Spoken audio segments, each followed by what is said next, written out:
पानी पानी राजा राजा देह मोर पसीना से।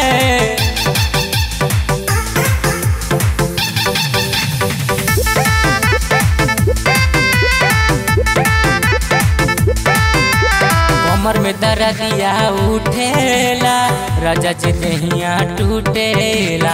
छोड़ देना होता परेशानी राजा काहे तू हमारा से सटेला सटेला। ए राजा कमर में दर्दिया उठेला राजा जी देहिया टूटेला। छोड़ देना होता परेशानी राजा काहे तू हमारा से सटेला। बुझेला न बात काहे चिपकेला सीना से सीना से सीना से। ओही पानी पानी राजा ओही पानी पानी राजा देह मोर पसीना से। ओही पानी पानी राजा देह मोर पसीना से।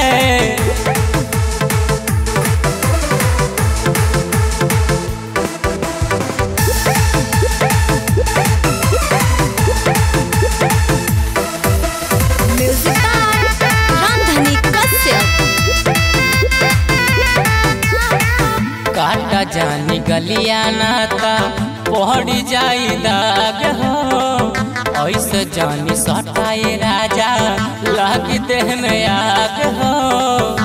ए जी बुझत काहे नहीं काटा जानी गलिया नाता पहड़ जाई दाग हो। ऐसे जानी सटाए राजा लागी देह में आग हो। तोहरा तारा प्यार जैसे कोइला कोई महीना से महीना से महीना से। होई पानी पानी राजा होई पानी पानी राजा देह मोर पसीना से। होई पानी पानी राजा देह मोर पसीना से।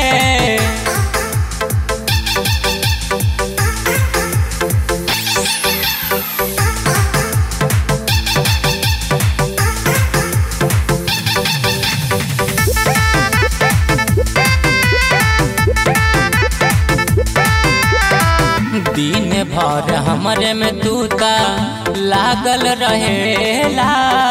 छोड़ेला न हमरा खातिर पागल रहेला। बड़ा दर्द करता ये राजा। दिन भर हमरे में तूता लागल रहेला। छोड़ेला न हमरा खातिर पागल रहेला।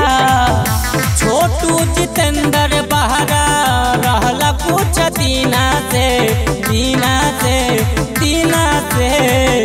ओही पानी पानी राजा ओही पानी पानी राजा देह मोर पसीना से। ओही पानी पानी राजा देह मोर पसीना से।